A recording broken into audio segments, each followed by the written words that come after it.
Welcome to We, the platform that seeks to educate through play. My name is Letabolaka Gumete, and I will be your host for today's episode titled Feminist Perspectives on Museum Education. My esteemed guests include Gcotyelwa Mashiqa from the Eastern Cape, South Africa, currently based in Johannesburg. Gcotyelwa has extensive knowledge as a museum educator and curator. Alongside her is Byera Ijumba, who was born in Tanzania and is currently based in Durban, South Africa. Karen is expertly positioned as an African physical and digital archivist. Ladies, thank you again for dedicating your time to this episode. The episode is divided into 3 sections. Firstly, collective experience, then branding as culture work, finally, popular culture. Each section will have 10 minutes for me to ask the question and for you to answer, with 2 questions per theme. At the end of the episode, you will each have a chance to reveal which cultural organization you will be donating to in exchange for your participation. All right, before we get into the thick of the questions, let us start with an icebreaker question. If you were not doing what you are doing currently, what would your chosen career path look like? And you have 30 seconds to answer this question. Karen, would you like to start us off? Sure, I have a very firm answer to that. I would be a lawyer because I actually studied law as my undergraduate. Yes. So that's a simple one for me. I would be a lawyer, probably somewhere, I think a legal resource center as a human rights lawyer for refugees. Wow. Yeah. I'll be a physicist. I know it sounds really, crazy, but I've always just loved chemistry. It's something that I've just been good at, I think, even in high school. Because I'm also just detail-oriented person, and I'm just obsessed with details, and even though I normally would go against precision and kind of, because it puts you in a very rigid space, but just sometimes my mind works like that. I feel like I am. All right, now that we know what you would be doing, let us take a look at what you are currently doing. And this will be the start of the first theme titled The Collective Experience. So 2020 will mark the 3-year anniversary of the French President Emmanuel Macron's public announcement for France to repatriate looted African artworks. This step, although noble and long overdue, was a critical moment for European cultural institutions in taking responsibility for the destruction and displacement of African tangible and intangible cultural heritage. Several reports and responses have been written by the art community in the waiting for this physical restitution to begin. And in the meantime, African cultural workers, that is, art historians, curators, and researchers, are hard at work thinking about ways to make this debate tangible. The average African citizen whose immediate concern sits outside of outside of repatriation activities within cultural institutions. And you have governments that are dealing with pressing socioeconomic issues, which leaves research and development in areas such as education, arts and culture in the hands of independent cultural workers. Heavily aware of the digital inequalities and the sparse infrastructure available on the African continent, independent arts and cultural practitioners continue to persevere with innovative digital strategies. Under the collective experience, the first question is, as cultural teachers working within the South African arts and cultural landscape, what role do you see museums playing in the education of repatriation and return of objects, material archives, and human remains? So this question, you have 3 minutes on the clock. Gcotyelwa, would you like to start first? Oh, yeah, 3 minutes is not enough. I think first for me, it would go to what is a museum, right? It would just start there, addressing what is a museum and how do we define a museum within our context, which is Africa, right? Um, but yes, I think the museum has a role in repatriating these objects, but the communities also have to be included in this process of restitution, repatriations, because now the question for me would be, if these objects have come back or have returned, where do we, as museum becomes a suitable environment and space to keep these objects, right? That is the question that I'm also just posing as a way of attempting to answer this one. Or would require to have an alternative space where, because again, a museum, the knowledge there is mitigated, right? It's not pure.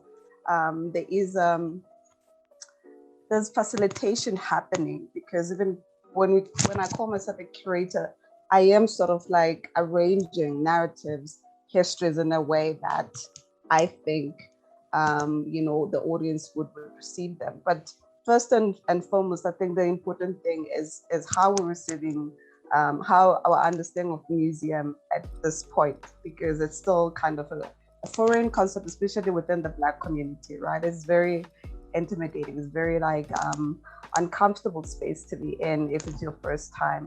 So the question would be, let's break down the museum walls and try to have something that is easily and freely accessible to the people. And I think the museum can play that role effectively if the communities are actually involved. And the museum or the museologists actually take advice and suggestions from the actual communities from which these objects belong, because they don't belong in a museum, to be honest with you. But now, because they've been kept in a museum for a very long time, so the question is then a museum become a place for this for these objects to return?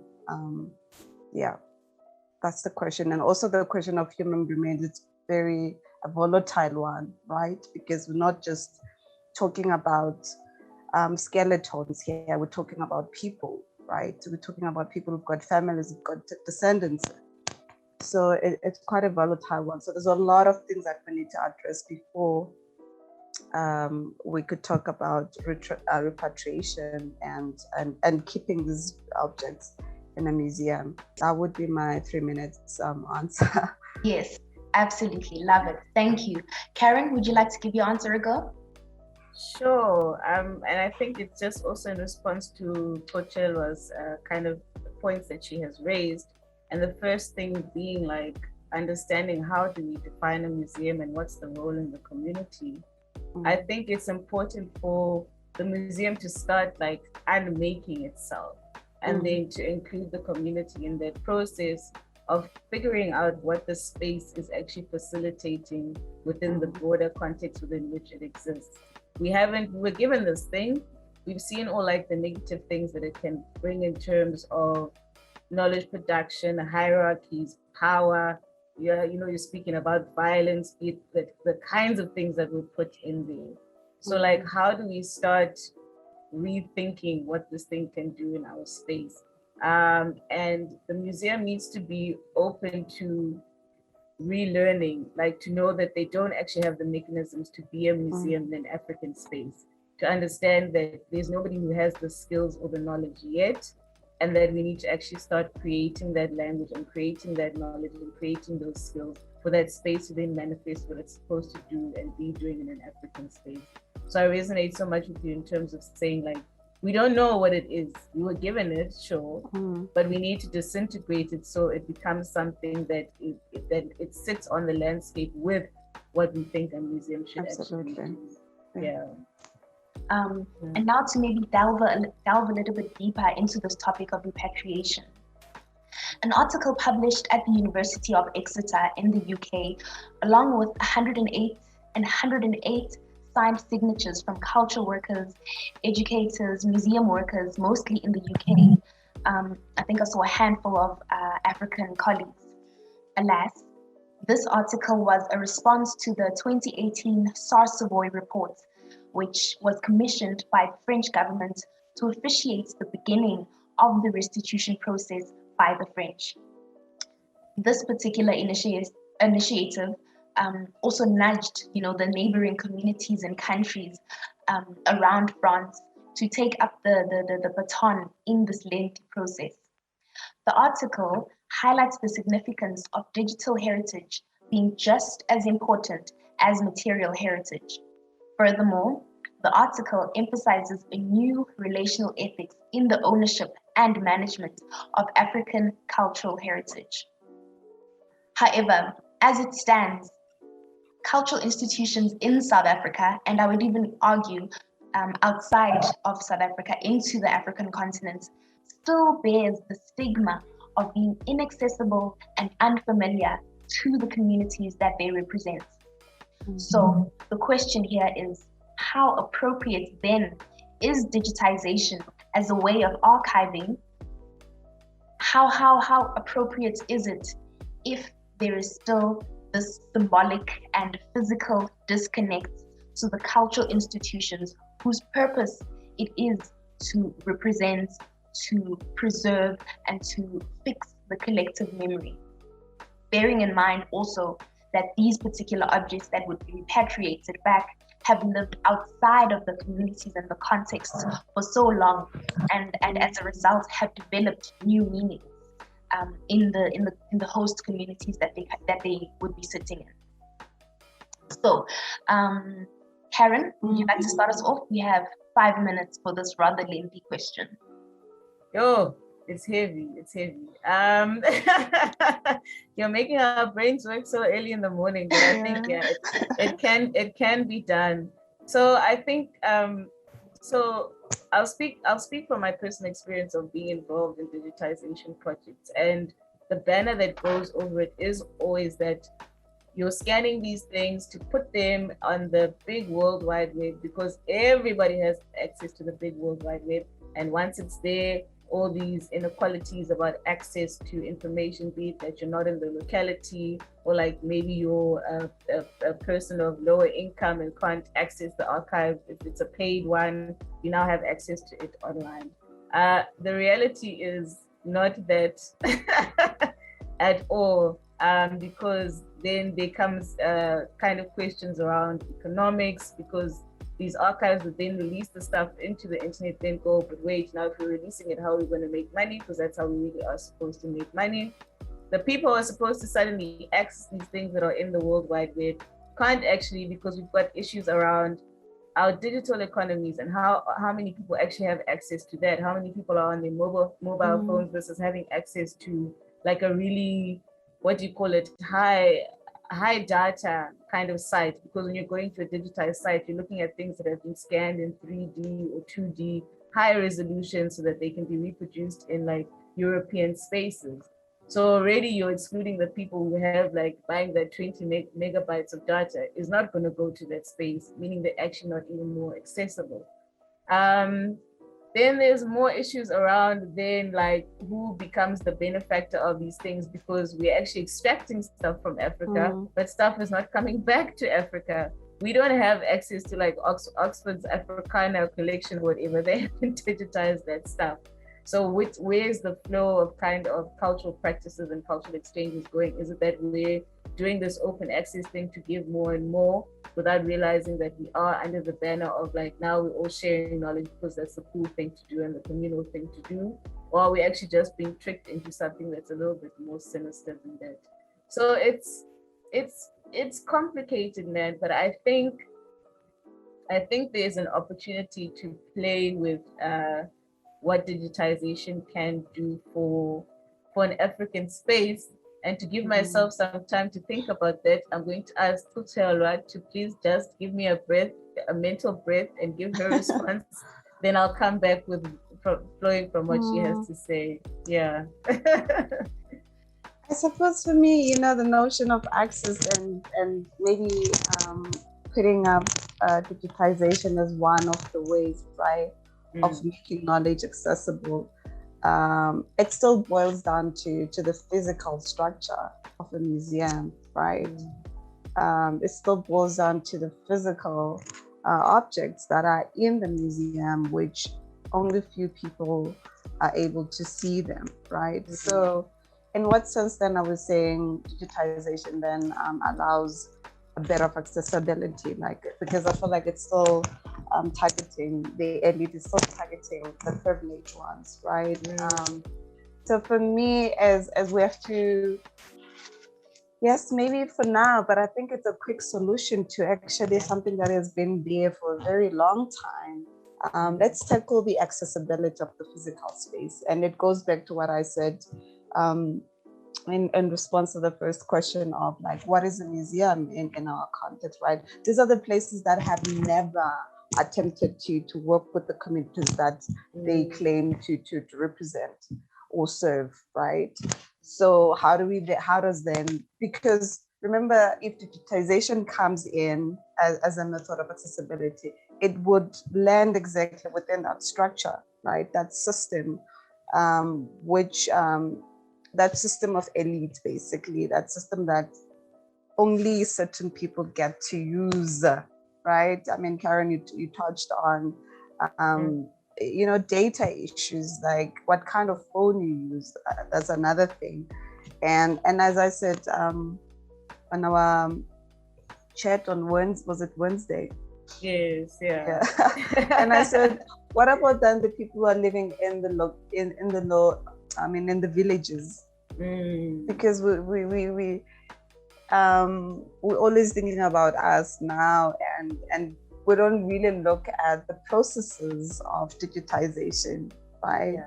We don't unpack and deconstruct these processes to actually see what informs them. Because the systems of operation are very complex, and they mutate itself, and they camouflage themselves as, no, this is open, this is for the people, but underneath that, it's not. It's still really and then therefore we become implicated as the people who are trying to bring these projects of accessibility, because now we didn't look at the processes, right, and take them apart to actually see what informs them. So we get implicated, we become the oppressors then, or like the people that basically feather these systems of exclusion. So that is my thinking around this notion of digitization.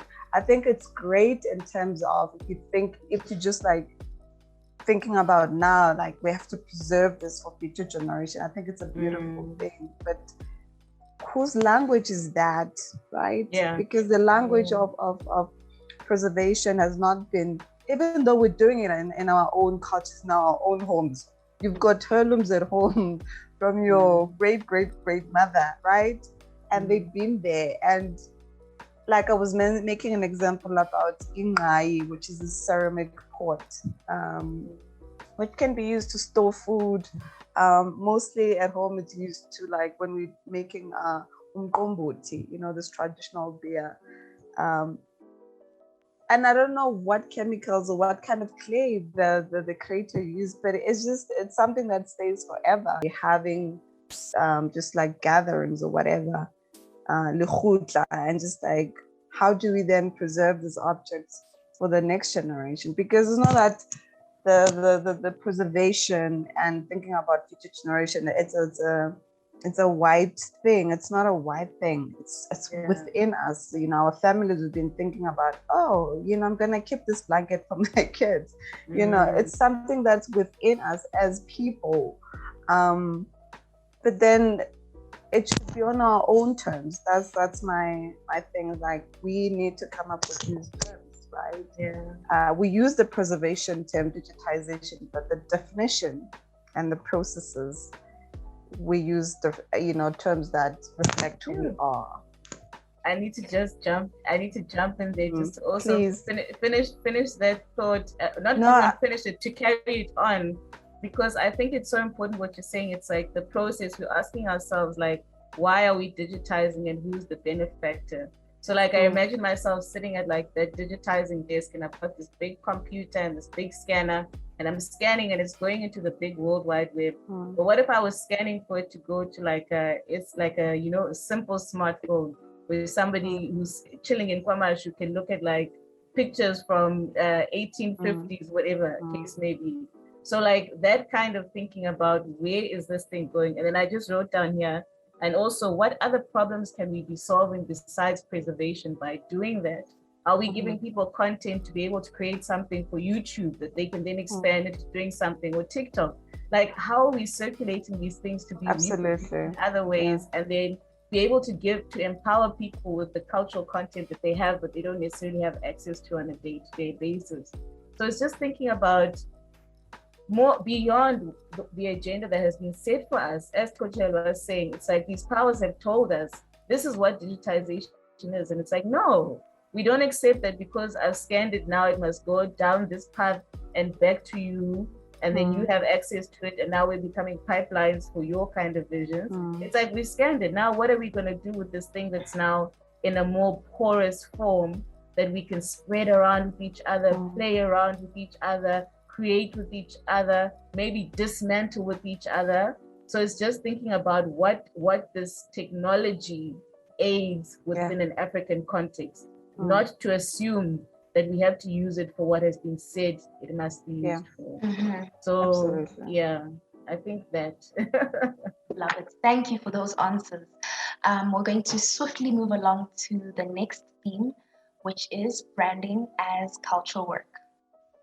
Branding as cultural work is really about the representation that cultural work gets, you know. And I love that we're talking about, Gcotyelwa, you were just talking about how you would interpret and think about the conversation that you'd have with your grandmother, because this really links into, you know, this idea of a collective understanding, a collective view, and a collective perspective that we have on, you know, our shared history.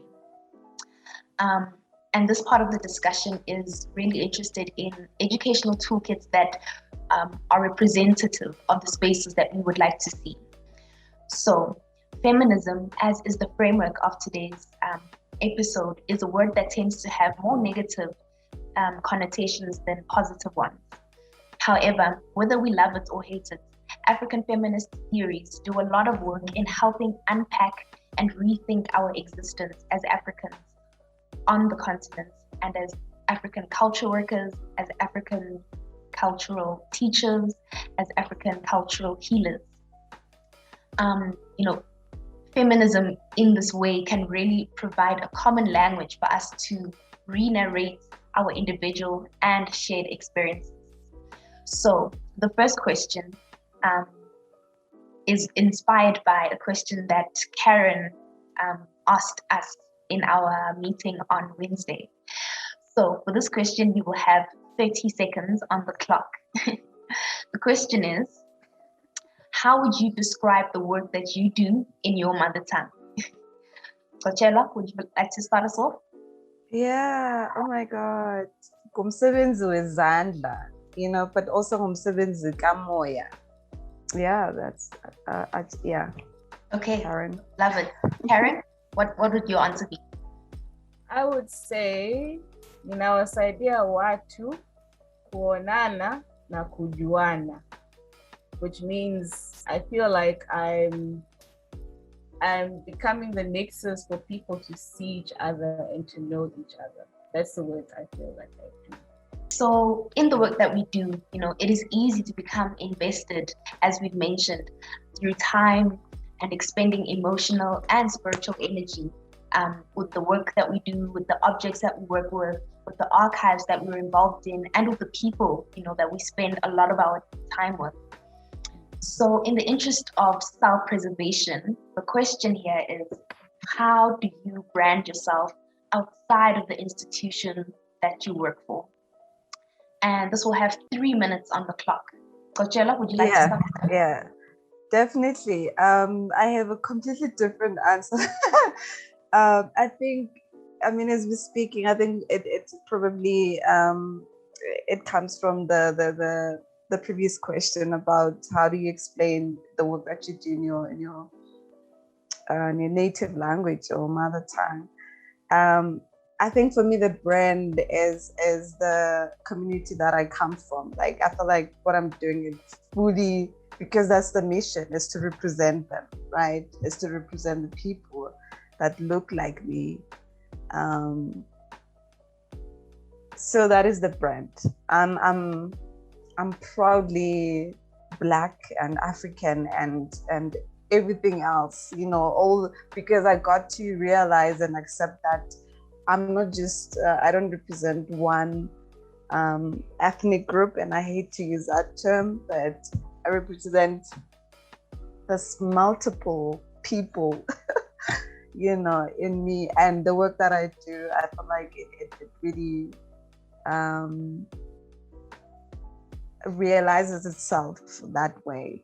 I think that is just I don't know about what other people are seeing, but I think for me, the brand is the community from which I come from. That is my brand, and that is what I do. The work that I do is influenced and is inspired, and I push myself to the limit because of my community, my people, not the institutions, because the institutions, they're so anti-Black. So yeah, so for me, just to bring the Blackness in full force every time I walk into a space.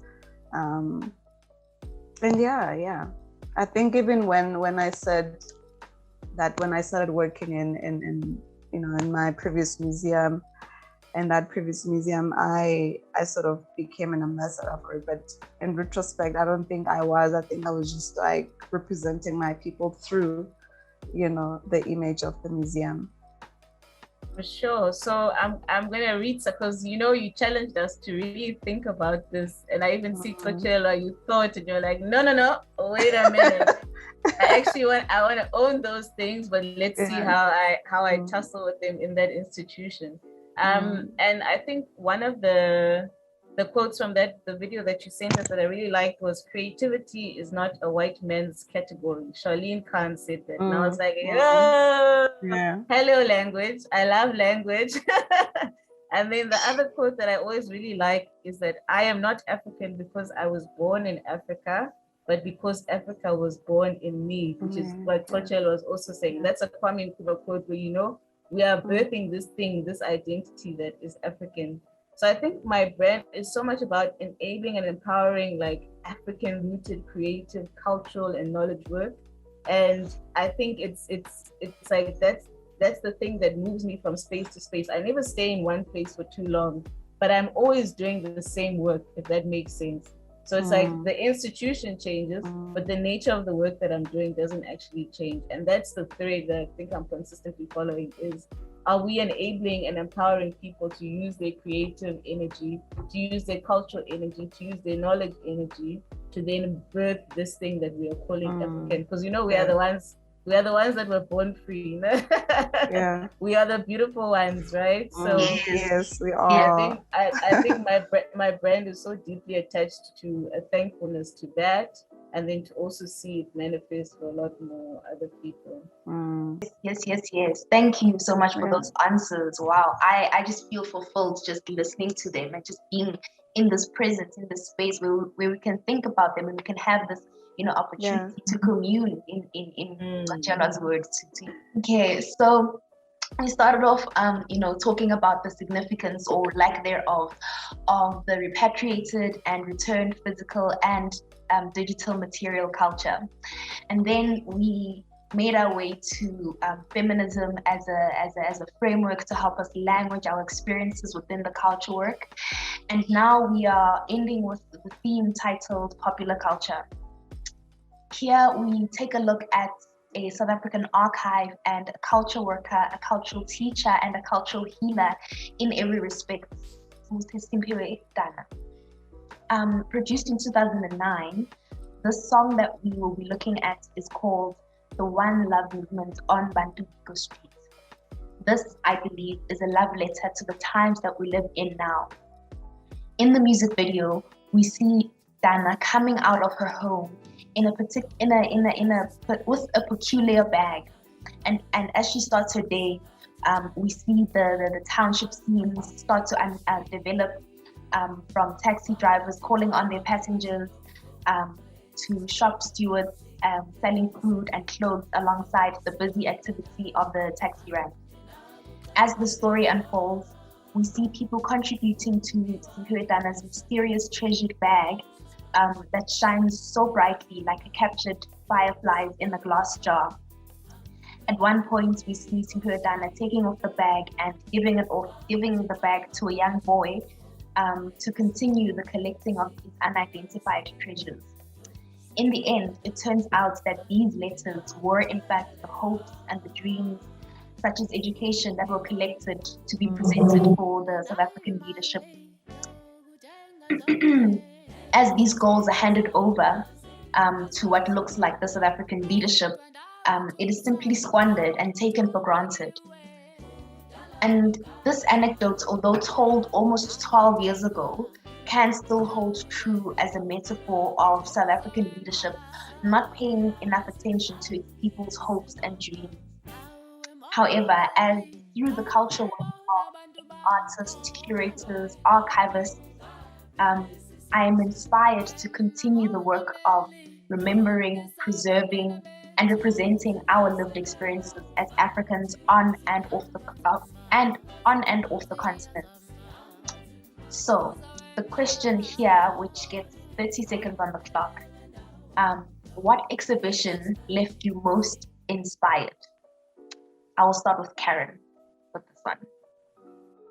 I'm not a big gallery goer. Hey, I'll say that. I'm not a big gallery goer, but funny enough, you see all the strands that come together. Yesterday, I actually saw some of Hannah-Lee Coetzee work, which was quite fascinating to me. Like, I was so drawn into it, and she was explaining about how she picked up debris from Ndebele clay pots, and that's what she used to make that like huge structure that's on the side of a building in Joburg. And I was like, my mind was so blown away, but like the future, present. I think visual art for me always comes in at a moment where you're looking for something to manifest what's going on within you. So it's like, I can't say there was an exhibition that I went to and that was the one for me in that year, at that time, in that space.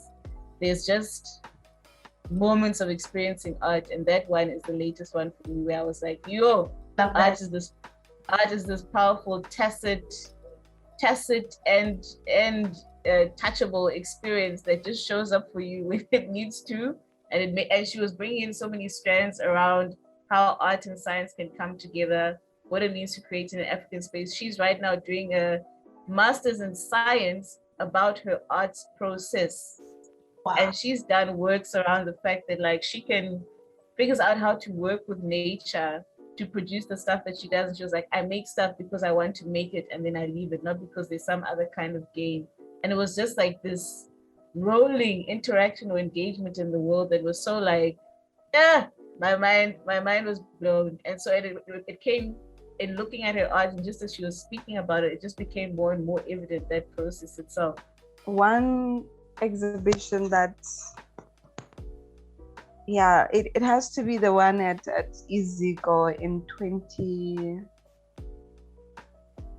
What year was the coin? 2018, 2017, 2018. It was called the African Choir. Okay. Yeah, it was called the African Choir. It was an exhibition of photographs, right? Beautiful photographs. It was not a big exhibition. It was quite like small, intimate, in a probably similar room as mine. It was curated by Ingrid Masondo. She's a curator of photography at the National Art Gallery. I went there. Probably it was during the week. I was not at work. I was off because sometimes we'd have like off days during the week. And then I went there and I was by myself and I walked in this very dark, but you could see very low light room. It was painted black. And there was this black and white photographs. They were crisp, they were beautiful. Like I'm a photographer at heart. So for me, details, especially black and white photography, it moves me, And I walked in and there was this kind of ingoma same, this like what do you call it? Song sang in Ewisile. A hymn. Yeah, there was this beautiful hymn. But also I saw, so one of the images, it's of Charlotte McLeod. I don't know if you guys have seen this image where she's wearing a tiara. Is it a tiara or is it a bead? Something. And then wearing a black and white blanket. So it's that was one of the images. The show was about, the exhibition was from ABP. I can't remember, but yeah, it's a space in London which focuses on photography, right? But particularly photography of Black people, but also like other marginalized races. And so it came to South Africa at that time, and they hosted an exhibition. It moved me. And maybe the museum is in the people. Who knows? Yeah, the museum is the people. Yeah. Yes. Absolutely. Thank you for that. Yeah. Okay, so we have come to our final question, and this gets 5 minutes on the clock. As a cultural teacher, what lessons are you currently learning right now in your career? I'm learning that I'm a we, like I'm one person but many in this body,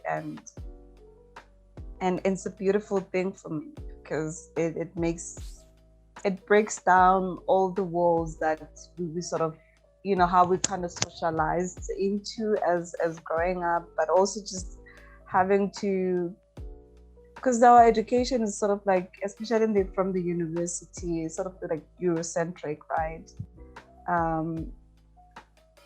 There's a lot of assimilation that happens, and you think that's how, and that's who you are, supposed to be, but that's not. So I'm learning to be embracing and accepting and celebrating and making the we in me, what do you call it, as a catalyst basically to move me forward. Karen, would you like to give it a go? Yeah, I think kind of taking it to the spiritual realm. So my background is in, I'm talking about like it's an academic discipline or something. My background is in Christianity, right? I was not raised around like traditional beliefs or belief in ancestral vibes. I'm gonna call them ancestral vibes for lack of a better terminology in my dictionary. I'm sure it exists, but not in my dictionary yet. But I always found it so interesting that people talk about like the calling and how, your ancestors are calling you to do something and you submit to that calling to be able to, realize or be able to fulfill what you are meant to do, your purpose within this world based on that lineage that you have. And it's so interesting that you started with that question of what else we would be doing, right? You could be healing my kid somewhere when she cut her foot. You could be like toying around with sciencey things. I could be arguing a case and making like mad money.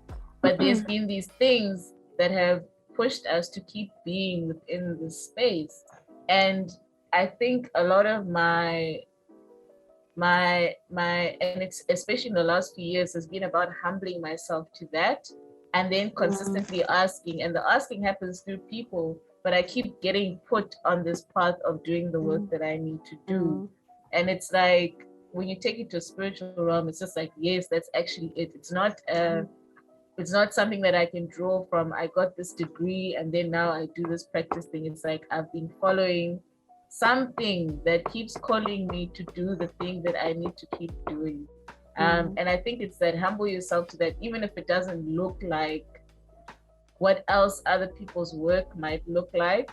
And then to also your ego needs to die in order for you to keep following that. So keep asking, and you'll always keep being protected in the spaces that you are in. It might feel like you take a knock financially here and there sometimes. It might feel like you don't get to buy your Lamborghini or whatever, but trust and believe you me, that work is doing something probably much bigger or much greater than those things, material and temporary things might be doing. So I think that's probably the most, you gave me that language on Wednesday. I was like, man, you know what? No, it's not about this psychological, what's his name, Freud, the id and the ego. I was like, no, man, it's actually like spiritual, bruh. That stuff is like, it's quite intensive. And once you get called into it, like Letabo, you were saying, once you get called into it, like, you just have to be in it, man. You just have to, like, it is. And people will get it when they come to you. So, I just want to say thank you both for joining me here today, for dedicating your time to this program, and just for offering yourselves in the way that you have.